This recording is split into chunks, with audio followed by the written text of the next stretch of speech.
नमस्कार मित्रांनो, स्वागत आहे परत एकदा तुमच्या आवडत्या चॅनल हॅलो टीचरमध्ये।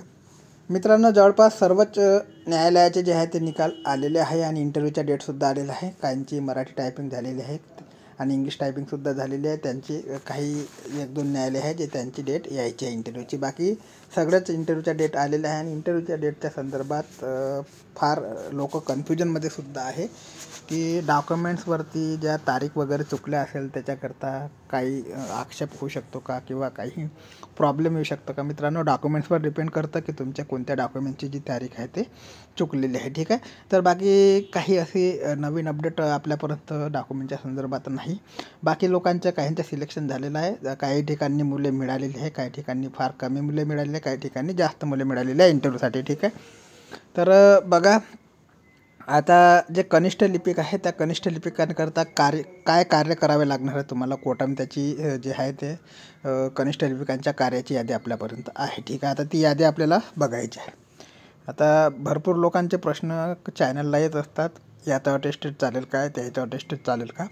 मित्रांनो, अटेस्टेड कोणाचं घ्यायचं आहे, आता जवळपास जेवढ्या मित्रांबरोबर आपलं बोलणं झालं, जेवढ्या मित्रांबरोबर मैत्रिणींबरोबर बोलणं झालं, सर्वांचं एकच म्हणणं आहे की सेल्फ अटेस्टेडच मागितलेलं आहे, ठीक आहे।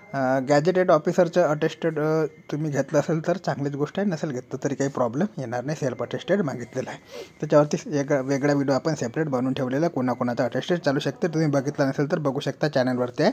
त्याची लिंकसुद्धा मी तुम्हाला डिस्क्रिप्शन बॉक्समध्ये देणार आहे, ठीक आहे। तर आता कनिष्ठ लिपिकांना काय काय कार्य करावे लागणार आहे ते बघू शकता। तर नंबर 1ला बघा मित्रांनो, दिवाणी फौजदारी प्रकरणे हाताळणे व प्रलंबित प्रकरणाची यादी तयार करणे ही कनिष्ठ लिपिकांचे कार्य असतात, ठीक आहे। दिवाणी फौजदारी प्रकरण हाताळणे व प्रलंबित प्रकरणाची यादी तयार करणे म्हणजे लिस्ट तयार करणे। याच्यानंतर मित्रांनो 2 नंबरला बघा, न्यायालयात दाखल झालेल्या प्रकरणाची संबंधित रजिस्टरमध्ये अनुक्रमाने नोंद करणे, ठीक आहे। न्यायालयामध्ये जी काही नवीन प्रकरणे येत असेल त्याची अनुक्रमांकानुसार नोंद करणे हे कनिष्ठ लिपिकाचे कार्य असते। याच्यानंतर दिवाणी प्रकरणामध्ये निकालानंतर निकालाप्रमाणे हुकमनामे तयार करणे हे सुद्धा कनिष्ठ लिपिकाचे कार्य असते, ठीक आहे। आता तुम्हाला याच्यामध्ये भरपूर काही शब्द जे आहे ते नवीन दिसणार आहे, कारण की सगळी न्यायालयीन भाषा आहे। ही सगळी भाषा तुम्हाला मित्रांनो ट्रेनिंगच्या दरम्यान तुम्हाला कळणारच आहे, ठीक आहे। पण तुम्हाला जो अनुभव येईल तिथे त्याच्यानुसार तुम्ही सर्व शिकत जाल धीरे धीरे।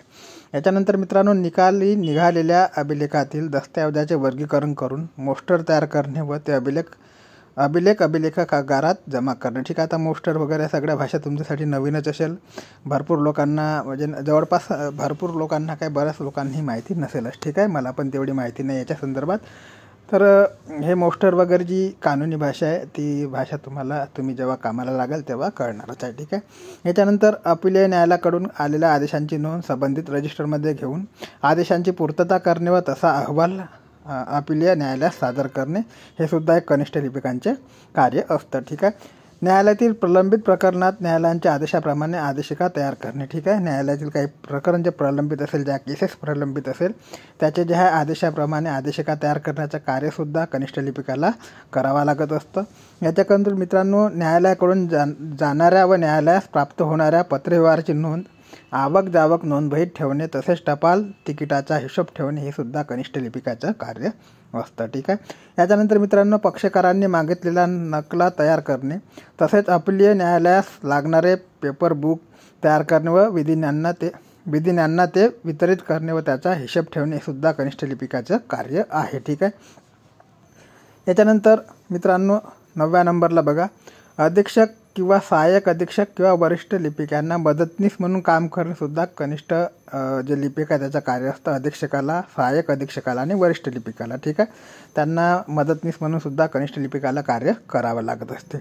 याच्यानंतर वित्त विभागाचे सर्व अभिलेख महालेखाकारांचे निरीक्षणापर्यंत जतन करणे व त्यानंतर अभिलेख कक्षात जमा करणे सुद्धा एक कार्य कनिष्ठ लिपिकांचे आहे मित्रांनो, ठीक आहे। निकाली झालेल्या दाव्यात व काढून घेतलेल्या दाव्यात आदेशानुसार मुद्रांक फीज परत करणे हे सुद्धा कनिष्ठ लिपिकाचे कार्य आहे। जवळपास 11 कार्य याच्यामध्ये दिलेले आहे मित्रांनो। ही सर्व कार्य जे आहे ते कनिष्ठ लिपिकाला करावे लागत असतं, ठीक आहे। तर अशा प्रकारची कार्याची यादी आहे मित्रांनो। याच्यानंतर आता ज्या काही मुलांचे इंटरव्ह्यू बाकी असेल त्यांना शुभेच्छा।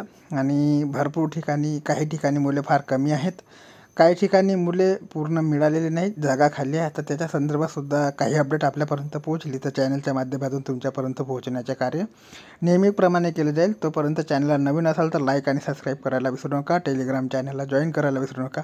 तोपर्यंत जय हिंद, जय महाराष्ट्र, जय शिवराय.